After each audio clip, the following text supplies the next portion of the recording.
எனக்கும் என் அக்கா கணவருக்கும் நடந்த சம்பவம் தான். இரவு 8 மணிக்கு மேல் வீட்டின் உள்ளே அமைதியாக இருந்தது. நான் சமையல் அறைக்கு சென்று தண்ணீர் குடித்துவிட்டு திரும்பும் போது ஒரு விசித்திரமான சத்தம் என் அக்கா மாமா அறையில் இருந்து வருவதைக் கண்டு பயந்து போனேன். என் அக்கா திரும்ப திரும்ப ஒரே விஷயத்தை சொல்லிக் கொண்டிருந்தார். போதும், நிறுத்துங்க. நான் களைத்து விட்டேன். இதற்கு மேல் என்னால் முடியாது. நீங்கள் மிகவும் பலசாலி, ஆனால் நான் பலவீனமானவன் என்றார். அப்பொழுது என் மாமாவின் கோபமான குரல் கேட்டது. இதில் களைப்படைய என்ன இருக்கிறது? இப்பொழுதே களைத்து விட்டாயா? சீக்கிரம் மீண்டும் ஆரம்பி. இங்கே வா. இப்போது வரவில்லை என்றால் போ. என்னிடம் மீண்டும் எப்பொழுதும் வராதே என்றார். இதையெல்லாம் கேட்டு நான் திகைத்து போய் என் அறைக்கு வந்து விட்டேன். நான் படுக்க சென்ற போது என் மனதில் இதே சிந்தனை தான் ஓடிக்கொண்டிருந்தது. என் மாமா பார்க்க எலும்பு கூடு போல் தான் இருக்கிறார். ஆனால் இந்த வயதிலும் என் அக்காவை கத்த செய்யும் அளவிற்கு அவர் அவ்வளவு பலசாலி என்று எனக்கு தெரியாது. எனக்கும் இப்படிப்பட்ட கணவர் வேண்டும் என்று ஆசைப்பட்டேன். ஆனால் என் கணவர் மிக விரைவில் களைப்படைந்து விடுவார். இதை பற்றி யோசித்துக் கொண்டே நான் தூங்கிவிட்டேன். காலையில் நான் கண் விழித்த போது என் அக்கா வழக்கம் போல வீட்டு வேலைகளை செய்து கொண்டிருந்தாள். அவளது மனநிலை மிகவும் சாதாரணமாக இருந்தது. அவர் இரவு முழுவதும் அப்படி செய்தது போல தெரியவில்லை. பகலில் என் மாமாவும் வீட்டிற்கு வந்ததும் உடனே என் அக்காவை தன் அறைக்கு அழைத்து விட்டார். நான் சமைத்து முடித்து விட்டேன். என் அக்காவை உணவருந்த அழைக்க நான் அவர்களின் அறைக்கு சென்று நான் கதவறையில் சென்றவுடன் நான் பார்த்த காட்சியால் திகைத்து போனேன். இரவில் நடந்தது போலவே மீண்டும் அதே காட்சி நடந்தது. என் அக்கா மீண்டும் மீண்டும் அதே விஷயத்தை தான் சொல்லிக் கொண்டிருந்தாள். நான் களைத்து விட்டேன். நிறுத்துங்கள். என் மீது கொஞ்சம் இரக்கம் காட்டுங்கள். இந்த வயதில் என்னால் முடியாது. இதையெல்லாம் என்னால் தாங்க முடியாது என்று கவலையோடு சொல்லிக் கொண்டிருந்தாள். நான் ஆச்சரியத்துடனும் குழப்பத்துடனும் திரும்பி வந்தேன்.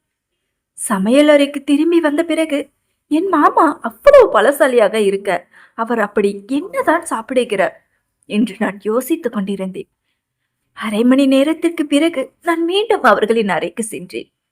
மீண்டும் அதே சத்தங்கள் என் காதுகளில் எதிரொலித்தன. இப்பொழுது எனக்கு பயம் வந்துவிட்டது. அவர் என்ன பயன்படுத்துகிறார்? அதனால்தான் அவரால் இவ்வளவு நேரம் ஒரே வேலையை தொடர்ந்து செய்ய முடிகிறது. அவருக்கு சோர்வே ஏற்படவில்லை என்று நான் யோசிக்க ஆரம்பித்தேன். இப்பொழுது என் அக்கா அவருக்கு என்ன கொடுக்கிறார் என்பதை எப்படியாவது நானும் தெரிந்து கொள்ள வேண்டும் என்று விரும்பினேன். 20 நிமிடங்களுக்கு பிறகு என் அக்கா அறையை விட்டு வெளியே வந்தார். அறையை விட்டு வெளியே வந்த பிறகு அவர்களின் முகங்கள் சாதாரணமாக இருந்தன.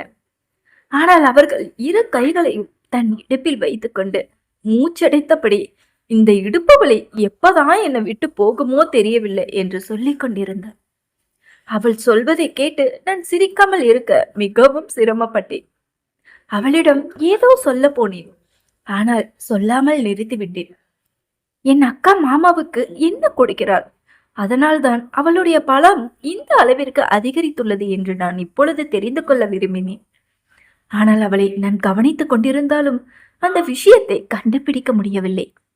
ஏனென்றால் என் கவனம் முழுவதும் எப்பொழுதும் அவர்கள் மீதுதான் இருந்தது. என் கணவர் என் மாமாவை போல இல்லாமல் மிகவும் வித்தியாசமானவர். சீக்கிரமே சோர்வடைந்து தூங்கச் சென்று விடுவர். இதனால் நான் அடிக்கடி நள்ளிரவு வரை விழித்திருப்பேன். என் கணவரின் அன்பிற்காக ஏங்கி கிடப்பேன். அப்பொழுது என் அக்கா மாமனாரின் அறையின் பக்கம் என் கவனம் செல்லும். இந்த வயதிலும் அவர்கள் எப்படி வாழ்க்கையை மகிழ்ச்சியாக அனுபவிக்கிறார்கள் என்று நினைப்பேன். அன்றிரவும் என் கணவர் சீக்கிரமாகவே தூங்கிவிட்டார். ஆனால் என் உணர்வுகள் மோசமாக புரண்டு கொண்டிருந்தன. என் கணவரும் என் மாமாவை போல இருந்தால் நானும் இன்று வாழ்க்கையை முழுமையாக வாழ்ந்திருப்போனே என்று நினைத்தேன்.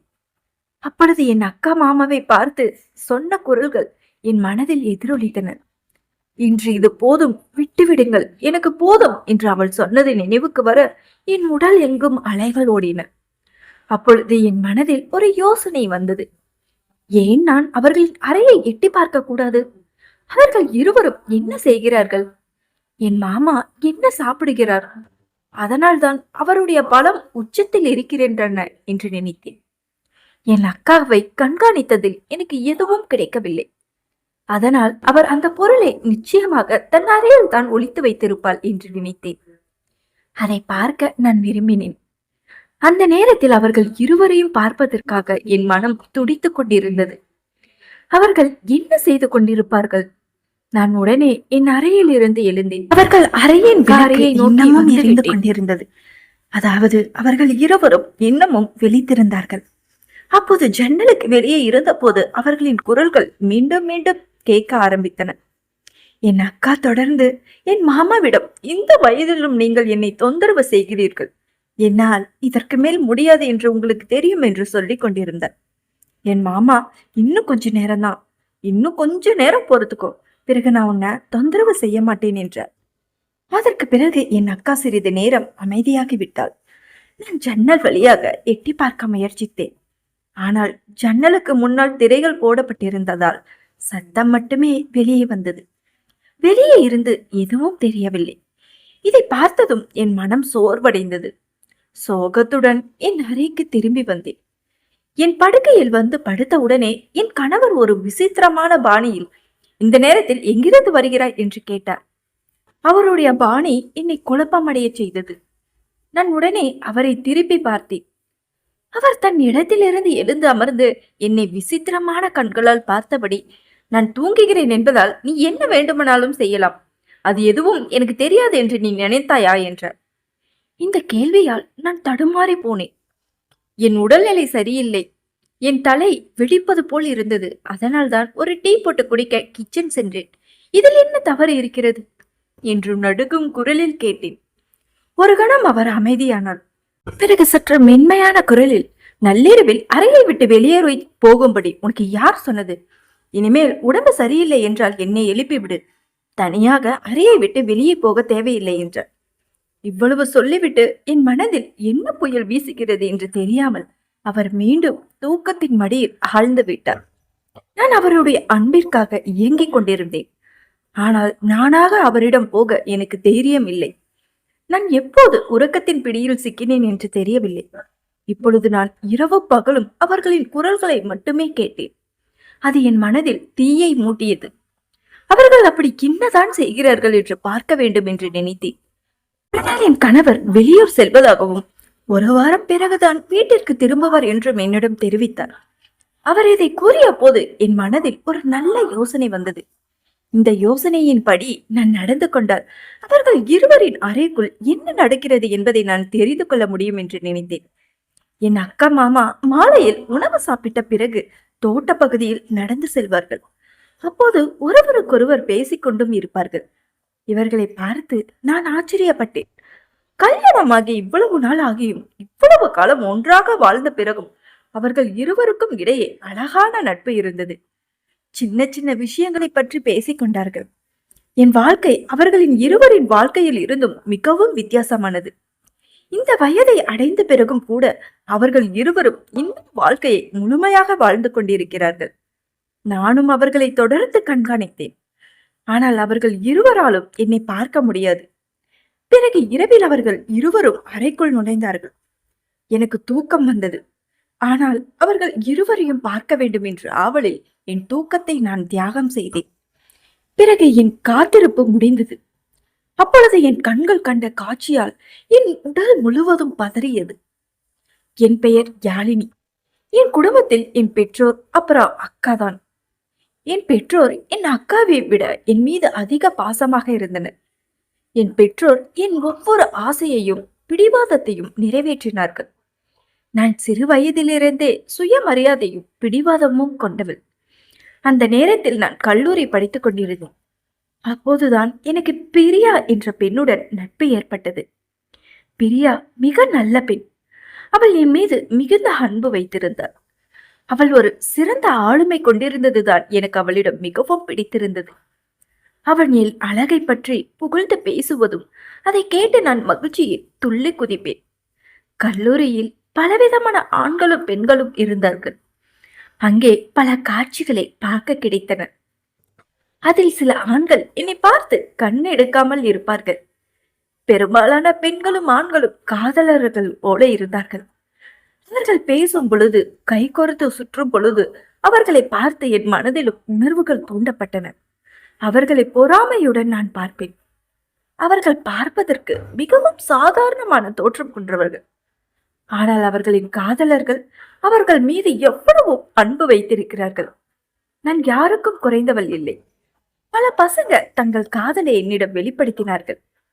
ஆனால் நான் யாரையும் கவனிக்கவில்லை. என் பெற்றோர் என் மீது மிகுந்த பாசம் வைத்திருந்ததாலும் இந்த விஷயத்தில் எனக்கு அந்த சுதந்திரம் கொடுக்கவில்லை.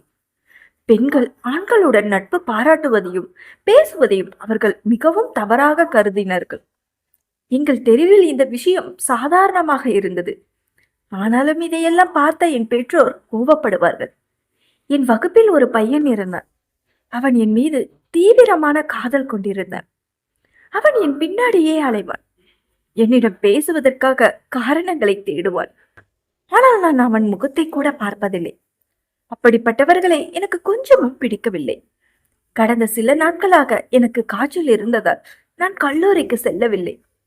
நான் வராததால் கவலைப்பட்டு அந்த பையன் என் வீட்டிற்கே வந்து விட்டான். இது என் பெற்றோருக்கு மிகவும் கோபத்தை ஏற்படுத்தியது. நான் குணமடைந்து கல்லூரிக்கு சென்ற போது அந்த பையன் என்னை தடுத்து நிறுத்தி காதலை வெளிப்படுத்தினான். அவன் என்னிடம் நான் உன்னை மிகவும் விரும்புகிறேன் என்று சொல்ல ஆரம்பித்தான். நான் அவனை மறுத்த போது அவன் என் கையை பிடித்துக் கொண்டான். அவன் என் கையை பிடித்தது எனக்கு பிடிக்கவில்லை. அதனால் நான் அவனை அறைந்து விட்டேன். பிறகு வீட்டிற்கும் வந்து விட்டேன். அந்த பையன் தினமும் வீட்டருகில் சுற்றி கொண்டிருந்தான். என்னிடம் பேச முயற்சித்தான். ஆனால் நான் அவனிடம் பேசுவதில்லை. ஒரு நாள் அவன் ஒரு முறை மட்டுமே என்னிடம் பேசு என்று மிகவும் வற்புறுத்தினான். அவன் என்னை பார்க்க அழைத்தான். நான் அங்கே சென்றபோது அவன் மீண்டும் என்னிடம் தன் காதலை வெளிப்படுத்தினான். நான் அவனை தொடர்ந்து மறுத்தேன். ஆனால் அது என் துர்தஷ்டம். அந்த பூங்காவில் என் அப்பாவும் இருந்தார். அப்பா என்னை பார்த்தவுடன் திகைத்து போனார். என் அருகில் வந்த அந்த பையனை அடிக்க தொடங்கினான். பிறகு என்னை கூட்டிக் கொண்டு வீட்டிற்கு வந்து விட்டார். வீட்டிற்கு சென்றதும் அப்பாவும் எனக்கு 1-2 அறைகள் கொடுத்தார். என் படிப்பை நிறுத்திவிட்டு எனக்கு திருமணம் செய்து விட்டார். இப்படியே என் திருமண வாழ்க்கையில் நுழைந்த நான் இப்பொழுது என் அக்காவின் அறையில் அந்த ரகசியத்தை அறிந்து கொள்ள ஒளிந்திருந்தேன். என் மாமா தன் மனைவியிடம் அன்பு காட்டுவதுடன் அவளை மிகவும் மகிழ்ச்சியாக வைத்திருக்கிறார் என்றும் என் கணவன் என்னிடம் அவ்வளவு மகிழ்ச்சியாக இருக்க முடியவில்லை என்றும் நான் நினைத்துக் கொண்டிருந்தேன். ஆனால் அவருடைய பலம் இவ்வளவு அதிகரிக்க காரணம் அவர் அப்படி என்ன பொருளை பயன்படுத்தினார் என்பதை நான் தெரிந்து கொள்ள விரும்பினேன். என் கணவருக்கும் அதே பொருளை பயன்படுத்த வேண்டும் என்று நான் விரும்பினேன். அதை பார்ப்பதற்காகவே அன்று நான் அவர்களின் அறையில் ஒளிந்திருந்தேன். ஆனால் அங்கே நான் பார்த்த காட்சி என்னை திகைக்க வைத்தது. எவ்வளவு நேரம் நான் நம்ப முடியாமல் அவர்கள் இருவரையும் பார்த்து கொண்டிருந்தேன். பிறகு கட்டுப்பாட்டை இழந்த நிலையில் என்னிடத்தில் இருந்து எழுந்து நின்றேன். முதலில் அவர்கள் இருவரும் என்னை கோபமான பார்வையால் பார்த்தார்கள். நான் இந்த நேரத்தில் அவர்களின் அறையில் இருப்பதை அவர்களால் நம்ப முடியவில்லை. பிறகு என் மாமா அவர்களோடு என்னையும் சேர்த்து கொண்டார். நானும் அவர்கள் இருவரும் செய்வதை பார்த்தபோது செய்வதறியாது திகைத்து நின்றேன். பிறகு அவர்கள் இருவருடன் சேர்ந்து நானும் அனைத்தையும் செய்ய ஆரம்பித்தேன். முதலில் என் மாமா இதை உன்னால் செய்ய முடியுமா என்று கேட்டார். நானும் ஏதோ ஆர்வத்தில் சரி என்று தலையசைத்தேன். ஆனால் என் அக்கா கோபமாக என்னை பார்த்தாள். என் மாமா அக்காவோடு சேர்ந்து இப்பொழுது என்னையும் அந்த வேலையில் ஈடுபடுத்தினார். சிறிது நேரத்தில் என் அக்கா சோர்ந்து போய் என்னால் இதற்கு மேல் முடியாது என்று விலகிவிட்டார். ஆனால் நானும் என் மாமாவும் அந்த வேலையை தொடர்ந்ததும் அக்கா வேண்டாம் என்று சொல்ல நான் உடனே இதில் உங்களுக்கு என்னதான் ஆட்சேபனை? மாமா மற்றும் எனக்கு இதில் ஆட்சேபனை இல்லை என்றார். நீங்கள் ஏன் என்னை தடுக்கிறீர்கள் என்று கேட்டேன். அதே நேரத்தில் என் மாமாவும் அங்கே வந்து விட்டார். நாங்கள் இருவரும் பேசுவதை பார்த்ததும் அவர் எங்கள் அருகில் வந்து நின்றார். கேள்விக்குரிய பார்வையுடன் என்னை பார்த்தார். அப்பொழுதுதான் நான் அவரிடம் மெல்லிய குரலில் அக்கா என்னை இன்று இரவு அறைக்குள் வரக்கூடாது என்று சொல்லுகிறார் என்றேன். கேட்டதும் என் மாமா மிகவும் கோபமடைந்தார். அவர் சிகப்பான முகத்துடன் அக்காவை பார்த்து, நீ அவளை தடுக்க கூடாது. உன் மீது எனக்கு எவ்வளவு உரிமை இருக்கிறதோ அதே உரிமை அவள் மீதும் எனக்கு இருக்கிறது. நீ செய்ய முடியாத வேலையை அவள் செய்யட்டுமே, அதை நீ ஏன் தடுக்கிறாய் என்று கேட்டார். மாமா சென்ற பிறகு என் அக்கா இன்று இரவு நீ எங்கள் அறைக்கு வந்தால் உன் கணவரை உனக்கு எதிராக திருப்புவேன் என்று என்னிடம் சொன்னார். இதை கேட்டு நான் கவலை அடைந்தேன். அவள் என் கணவரிடம் எனக்கு எதிராக ஏதாவது சொல்லிவிட்டார். அவர் என் மீது கோபமடைய ஆரம்பிப்பார். பிறகு என்னால் இதை தாங்கிக் கொள்ள முடியாது. என் கணவர் சந்தேக பேர்வழி என்று எனக்கு தெரியும். அவர் மனதில் ஒரு விஷயம் வந்துவிட்டால் அதை மாற்றுவது சுலபம் அல்ல. ஆரம்ப நாட்களில் ஒருமுறை நான் அறையை விட்டு வெளியே சென்ற போது அவர் என்னிடம் எவ்வளவு கோபமாக பேசினார் என்பது எனக்கு என்றும் நினைவிருக்கிறது. அவருடைய கண்களில் இந்த சந்தேகத்தை பார்த்து நான் பயந்து போனேன். என் அக்கா அவருக்கு அப்படி ஏதாவது சொல்லிவிட்டால் நான் என்ன செய்வேன்? அவர் இவள் பேச்சை தான் கேட்பார். அவளைதான் உண்மையானவள் என்று நம்புவார்.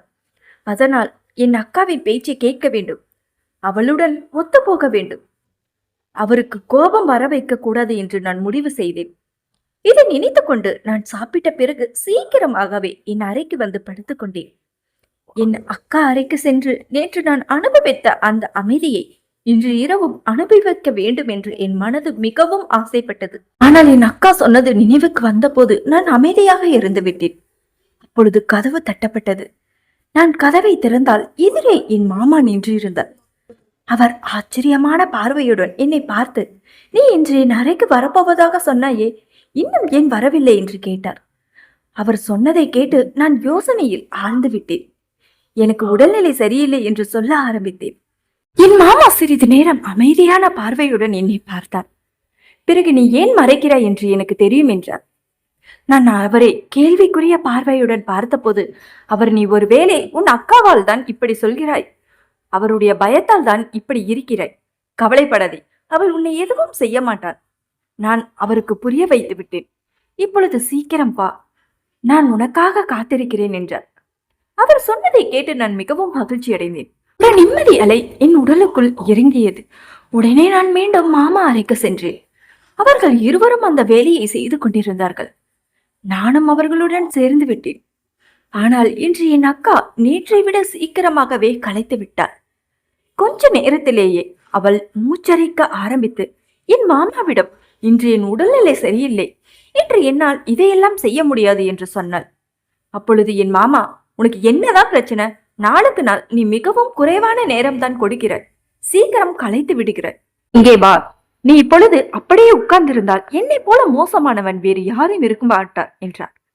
பிறகு என் அக்கா எங்களுடன் சேர்ந்து விட்டாள். நீண்ட நேரம் நாங்கள் அதே வேலையில் ஈடுபட்டிருந்தோம். கொஞ்ச நேரம் கழித்து என் அக்கா மீண்டும் ஓரமாக விலகி, இப்பொழுது எனக்கு போதும், என்னால் இனிமேலும் முடியாது என்றார். அதன் பிறகு நாங்கள் இருவருமே அந்த வேலையை தொடர்ந்து செய்தோம்.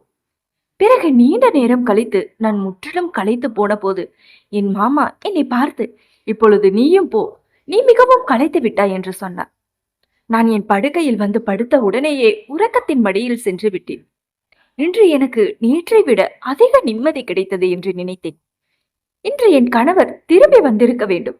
அதனால் அவர் விரும்பும் நிறத்தில் உடை அணிந்து கொண்டு ஒரு நல்ல ஒப்பரை செய்து ஒரு நல்ல வாசனை திரவத்தை பூசிக்கொண்டு அவர் திரும்பி வருவதற்காக காத்திருந்தேன்.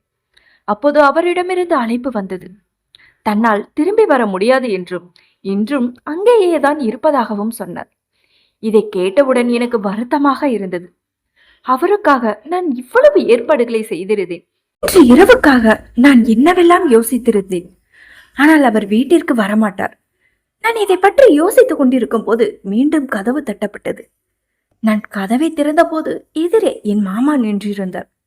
அவர் என் தோற்றத்தை பார்த்தவுடன் ஒரு விசித்திரமான பாணியில் என்னை பார்த்து, நீ இன்று மிகவும் அழகாக இருக்கிறாய் என்று சொன்னார்.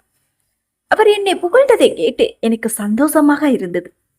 உடனே அவர், இப்பொழுதே உடனே அறைக்கு வா, நான் உனக்காக காத்திருக்கிறேன் என்றார்.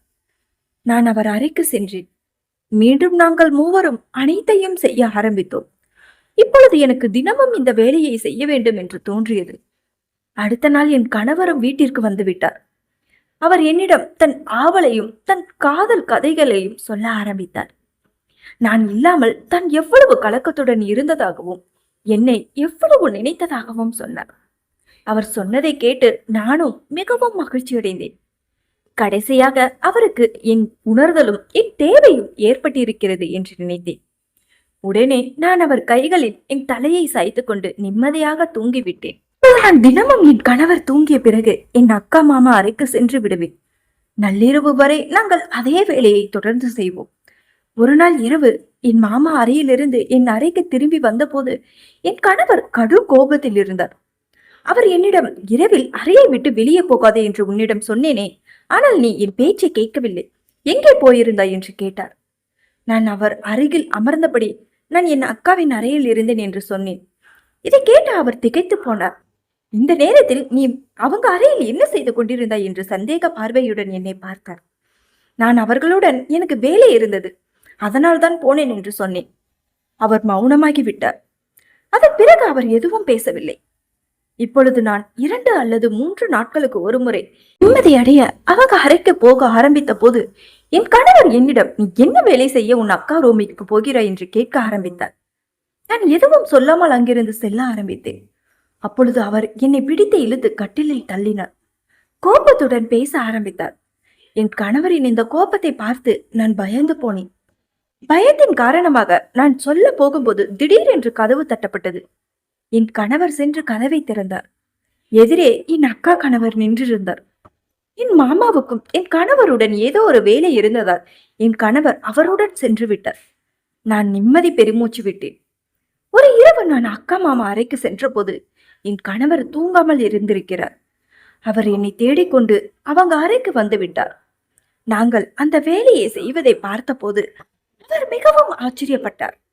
அந்த வேலை ஒரு காலில் நின்று பூஜை செய்வது. அங்கே நாங்கள் 3 பேரும் ஒரு காலில் நின்று பூஜை செய்வதை பார்த்ததும் அவர் கத்திவிட்டார். நீங்கள் என்ன செய்து கொண்டிருக்கிறீர்கள் என்று கேட்டார். அப்போது என் அக்கா தன் 2வது காலை தரையில் வைத்து சோபாவில் அமர்ந்து கொண்டே, உன் மனைவியை பல நாட்களாக இந்த பூஜை செய்கிறார். இப்படி ஒரு காலில் நின்று பூஜை செய்தால் கடவுள் மிகுந்த மகிழ்ச்சி அடைவார் என்றும் மனிதன் தன் விரும்புவது அனைத்தையும் பெறுவான் என்றும் அவர் சொல்கிறார். இதை செய்யும் பொழுது நான் சீக்கிரமாகவே களைத்து விடுகிறேன். ஆனால் உன் மனைவியும் என் கணவரும் எவ்வளவு நேரம் இந்த வேலையை செய்கிறார்கள். இவர்கள் இருவரும் ஏன் களைப்படைவதில்லை என்று எனக்கு தெரியவில்லை என்றார்.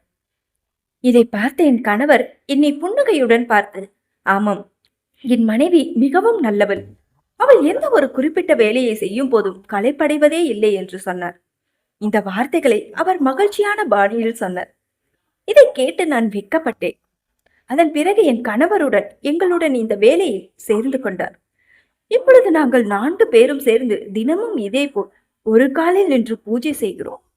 கணவன் மனைவி உறவு என்பது ஒருவரின் தேவையை மற்றொருவர் நிறைவேற்றுவது மட்டுமல்ல, ஒருவரை ஒருவர் புரிந்து கொண்டு மதித்து அன்புடன் வாழ்க்கையை நடத்துவதுதான் உண்மையான திருமண வாழ்க்கை.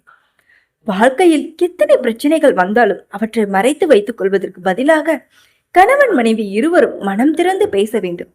ஒருவருடைய விருப்பம், உணர்வு, கவலை, எதிர்பார்ப்பு ஆகியவற்றை மற்றொருவர் கேட்டு புரிந்து கொள்ள வேண்டும். திருமணத்தில் நம்பிக்கை மிகவும் முக்கியம்.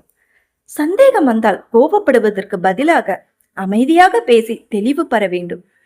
அதேபோல் துணையின் தனிப்பட்ட விஷயங்களையும் எல்லைகளையும் மதிப்பதும் அவசியம். கணவன் மனைவி இருவரும் ஒருவருக்கொருவர் துணையாக இருக்கும்போது வாழ்க்கையின் சுமைகள் கூட எளிதாகிவிடும். சந்தோஷமான நேரங்களில் மட்டும் ஒன்றாக இருப்பது ஒற்றுமை அல்ல. கஷ்டமான நேரங்களிலும் ஒருவரின் கையை ஒருவர் விடாமல் இருப்பதுதான் உண்மையான அன்பு. வயது அதிகரித்தாலும் அன்பும் நட்பும் குறையக்கூடாது. தினசரி வாழ்க்கையில் சிறிய விஷயங்களை பகிர்ந்து கொள்வது, ஒருவரை ஒருவர் பாராட்டுவது, நேரம் ஒதுக்குவது போன்றவை கணவன் மனைவிக்கிடையே பாசத்தை இன்னும் வலுப்படுத்தும்.